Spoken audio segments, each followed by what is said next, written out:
that lifts you and sets you when you are going through stuff. Yes.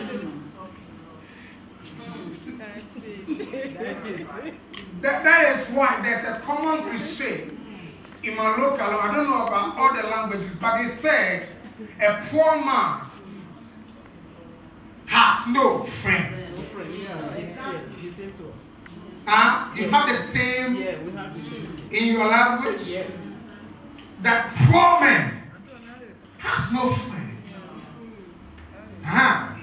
Which I believe that is not true. Because when you are poor, that's why you need people. But human beings are not like that. Because you are broke, they feel that when they befriend you, you're going to be a liability. And so sometimes when you call and they know that you don't have, they don't pick your calls.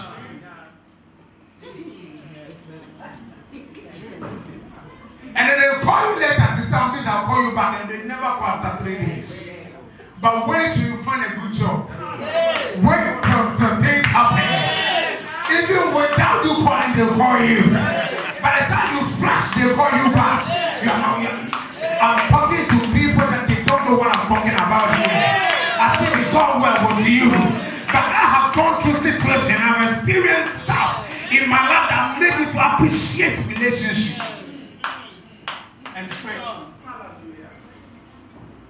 That you cannot really tell who really loves you until you go through situations. Oh yes. It's true. I remember when I met my wife, she used to have very good friends around her. When some of them heard that she's going to marry to a pastor, some of them cut off. After her engagement, some left. After the wedding, now she doesn't have, the only friends she has is her. That's a good one. There are some friends they can't celebrate with their friends. Because they always want you to be down so that they can show a little bit kind of favor. For instance, you are sick, they come to Liverpool Hospital and they'll buy 3 or 2 milk and 1 biscuit or drinks.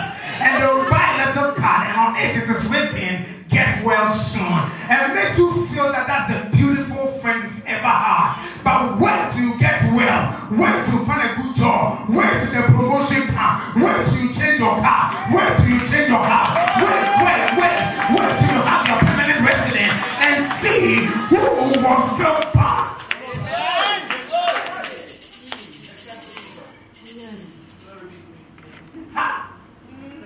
So what I want the church to understand this morning is this. Don't try to get everybody along with you. Amen. Why? Because you are so special that at the end it's not everything that could. Yes. It does not matter how magnet is very powerful in its own field. It cannot attract to any subject or object or atom.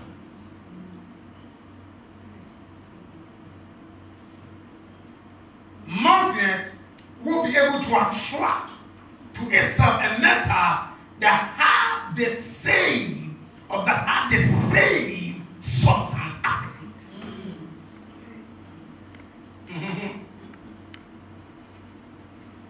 So God has made you, He has spent all that time to make you this way for such a reason. Like I said, you are here on this earth for one reason.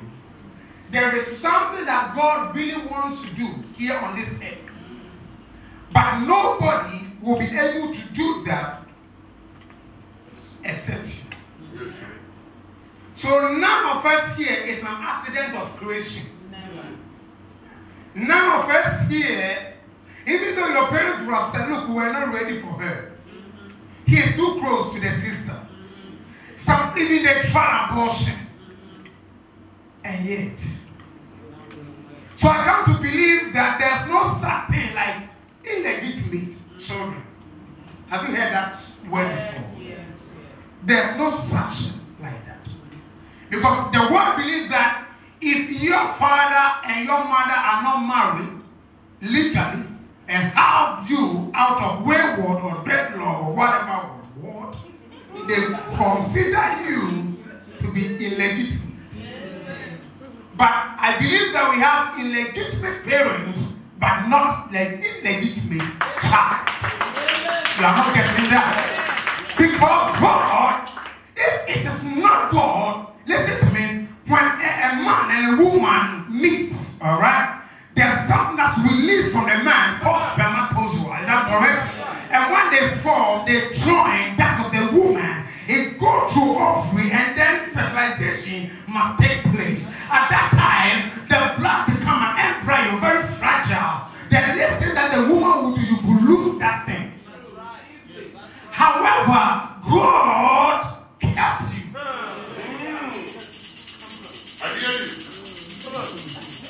In fact, you understand that when a woman takes a seed, the first 3 months is very dangerous. Some of your daughter will say, don't do any hard job, stay in the bed, because the little thing you do, you will lose your baby. But in spite of all that, when your mother, oh, you're not getting that. When your mother took seed of you, some of your mothers go to Africa. No, they go to farm, they descend here, they go for water, they go to the river and catch water, and do all kind of things. But God kept your life. God saved your life. Okay, I don't get what I'm talking about here. Yeah, they'll tell you, you need to take more milk, you need to take yogurt, you need to do that. In Africa, there's nothing like that. And yes, there's nothing like you. There's nothing like vitamin. And yes, oh, you're not careful.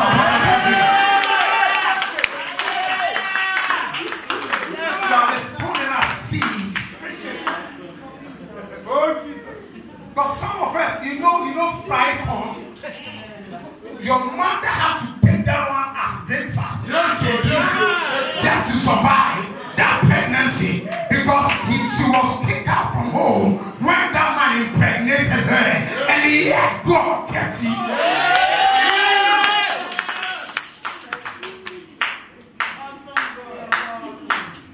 What makes you think that you're nobody? I'm somebody. What makes it? You see, do you know that not every man that enters into the labor world come back with a baby? Look at you. Do you know that when you started life, you didn't know what is poison, what is water, what is coke, what is drink? You didn't know. You could have drunk anything and died. Some of us were raised up in a place where there's no carpet on or Jesus. And yet, He sustained you. You know, some of you went through refugee camp. And you know what it means to go through hunger. Yet, He sustained you. Oh my God. What makes you think that if God has no plans for your life, He would have brought you to this far? You see, I'm saying that He's the most purposeful being. He is the only one. In fact, the Bible says He multiplied 5 loaves of bread and feed 5,000 people. Now, when He finished, He was not interested in the real food that fed the people. He said, I need the crumble, I need the supper. Because you see, you waste stuff, but God doesn't waste stuff. So for God to make you who you are, it means that His eye is going through the world, is going around the world, and the Bible says it's preserving, it's covering, it's protecting to get that lamb in. If you are a lover of God, I want you to understand that God has plans in spite of how far you have come in life, in spite of how far we've gone in this year. I want you to understand that before the end of this year, the Lord shall show you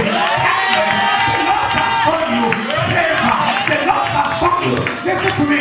The Bible says the steps of the righteous men are ordered by the Lord. So I have no doubt in my heart, I have no doubt in my spirit that before the end of this year, the Lord shall order your feet into your destiny. The Lord shall order your feet into your place where you be accepted and celebrated.